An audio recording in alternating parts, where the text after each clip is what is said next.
Hello world, and welcome to Zonadine Labs. I'm Dr. Els, and this video is going to explain everything you have ever wanted to know about cryptocurrency. And then it's going to explain even more. I hear the bros in the comments already. Who made you the authority on crypto? What do you know? Listen, I made like $300 off of it last year, okay? I'm a crypto hundredaire. I know what I'm talking about. Now let's get to it. First of all, what is cryptocurrency?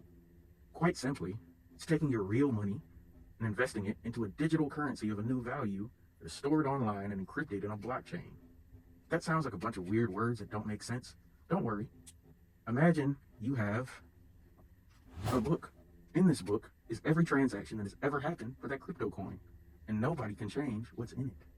Each page in this book is called a block, and when it gets filled, it gets connected to the next block, creating a chain. Block, chain.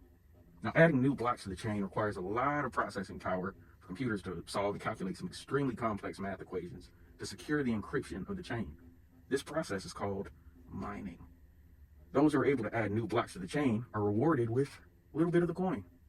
Last I checked, Bitcoin's hovering like around $100,000, so it's a nice little chunk of change to have. Hashing is a one-way encryption function that is used for checking the integrity of something, like software or any type of file or something. Just making sure that nobody's been doing any inappropriate horseplay with it. Let's take one of my books I've written, for example, and I want to convert it to a hash, and I do it, like so. I get this random output. This is the official hash of my book. As long as nothing in my book changes, this hash stays the same. Now, if someone goes into my book and changes the slightest thing, deletes a space, adds a period, maybe sprinkle a little malware in there, no matter how small the change is, I'll get a completely different hash output, and I'll know that somebody has been inappropriately touching my stuff. Remember, this hash is only one way. You can't take this hash and reverse it to get the original data. Now let's take a look at the blockchain itself. You have a block, you have the data, you have the hash for the block, you have the hash for the previous block. All of this makes the blockchain itself extremely secure because there's copies of these everywhere. Nobody's realistically going to hack the bazillions of computers that are mining the blockchain and individually altering billions of transactions on each one. Now here's where it gets a little spicy. You also have a difficulty level. This shows how hard it's going to be to mine the block. The difficulty will let you know what your target needs to be for your hash that you create. You take the block header, and you add a random number called a nonce to try to compute a hash that matches your target requirement exactly. But there's no real way to control the output of a hash. So your computer has to do tons and tons of math equations to use different random nonces in order to get the right hash. This takes lots of processing power. When you start talking about Bitcoin miners, yeah, it can be pretty lucrative. And a common thing for hackers to do nowadays after taking over some poor sap's computer is to convert it into a Bitcoin miner. But it will take up so much processing power, it'll make that computer almost useless for doing anything else. So if you notice one day maybe your computer is just running way too slow, isn't really doing anything at all, you're probably making somebody a lot of money. On to the encryption side. Encryption is another one of those freaky words, right? What does it mean? There's a lot of information floating around in the air and through cables at any given time being transmitted on Wi-Fi networks and radios and such. But how do we make sure that the right people have access to it and the wrong people don't?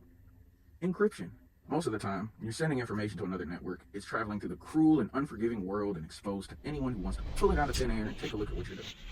For example, let's say you wanted to send a risky text message. Not really something you want the world to have access to. This is called plain text. Anybody can read it. Maybe even alter some of the information being sent between users. Bad news. So what you have to do is scramble and encrypt the message using what's called The algorithm. Great, that's back again. Now, with encryption, you're communicating in ciphertext, which is secure from any eavesdropper. Now, let's talk about one of the main methods that's in use today, AES-256. Before we start, we're going to go back, way back in time, to the beginning of electronic information. Any information that's transmitted electronically is made up of zeros and ones, bits.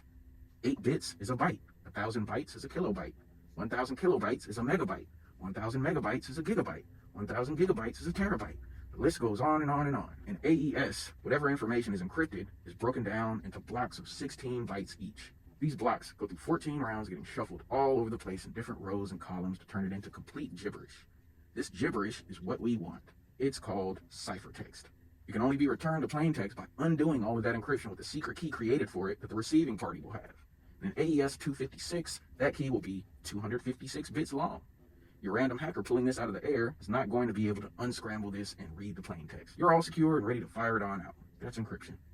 This is valuable information that's going to come in handy later. All right, back to cryptocurrency. Secret scrambled money. What's not to love? What's a reason someone would want to buy it? All right, let's say I wanted to make my own cryptocurrency. We'll call it Zona Coin. I make an announcement and say it costs 0.003 cents to buy one coin. Anybody who invests in it is going to be rich. Since I'm insanely popular and you value my opinion and you trust me on things like this, you say 0.003 cents. I'll take $30 worth. That's 10,000 coins. The more people that buy into the coin, the higher the value goes. Let's say the value gets up to $30. You have 10,000 coins. 10,000 times 30 is 300,000. You're rolling around in the money, and now every woman who wouldn't give you their number is going to see who the boss is. The downside is after you wake up from that fantasy, you find that the coin's value is plummeting. You didn't know that I own 10 million coins. When it hit $30, I sold all of it and made $300 million of real money. Now you're upset and you want to sue me, but there isn't a whole lot that you can do. Caveat emptor. As I said earlier, a hacker can't hack the blockchain itself, because that means you would have to hack every transaction ever logged in it from every point that ever made it. All your access to your cryptocurrency is controlled by your crypto wallet, which is password protected. If a hacker gains access to your passwords, it's basically the same as them stealing your wallet. And if they change the password, it's pretty much a wrap for you. I can hear you bros racing to the comments now. What about cold wallets? Let's talk about cold wallets for a second. For those who are uninitiated, cold wallets are hardware wallets that basically store all of your cryptocurrency offline, theoretically making it inaccessible to hackers, right? It's not connected to the internet. A hacker can't get it vis-a-vis concordantly unhackable. Let's ask how that worked out for Bybit. It's one of the biggest crypto exchanges out there. Hackers just hit the biggest lick in world history on Bybit, stealing 1.4 billion with a B dollars worth of Ethereum cryptocurrency from cold wallets. You'd think if somebody steals $1.4 billion worth of anything from anywhere, it'd be front page news across the world. But I don't know. Weird that it's not, right? Now that you know what you're doing, you can go out there, buy all the Bitcoin you want, become a millionaire. Now comes the regrettable part of the video. I have a confession to make. This video is a bit of a Trojan horse for the topic that I really wanted to talk about. Quantum computing. Quantum computing is not only going to fundamentally destroy cryptocurrency as we know it, it's going to fundamentally destroy information security as we know it. It is a big deal, and it is terrifying. And there have been huge advances in it made just in the last few months of 2024. To understand what quantum computing does, we need to understand quantum mechanics and how it applies to it. Let's break it down. Meet Mike. Mike cooks a dinner for his girlfriend Olivia because Mike is a good guy. Isn't he a catch? This food in his oven is in the binary state of either being cooked or not cooked. Until Mike confirms whether the food is cooked or not, it exists in a superposition of being both cooked and uncooked until Mike takes the food out and collapses the state. Now you know the delicious basics of quantum theory. But let's apply this to quantum computing. Instead of the regular bits I talked about earlier, quantum computing uses quantum bits, qubits if you're nasty, and quantum bits are in the binary state of being 0 or 1. And they're in a superposition of being both 0 and 1 at the same time until they are forced to be one or the other. Your password, at its essence, is really just the exact assembly of zeros and ones needed to unlock the access. The more complex the encryption and password, the more complex the assembly of zeros and ones has to be. This means quantum bits could assemble themselves into being the correct amount of zeros and ones needed to break any encryption known to man. And they can do this fairly quickly. In certain hands, this will grant access almost immediately to your crypto wallet. But let's think a little bit bigger. What if whoever had this wanted access to something else, like a power plant, or a municipal government server, or a country's defense systems?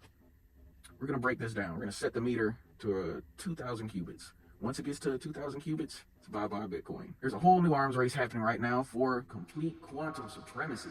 In 2019, Google had some documents leaked that said they were going for the crown. They said, we got Sycamore. We're running 54 qubits, and we're running the game. IBM came right out after and said, your new hits ain't better than my old hits. Google went back in the lab, came back in December of 2024 with a computer chip called Willow that uses 105 qubits. China has their own computer chip that uses 504 qubits. Now, these are just processing and computer chips that we're talking about here.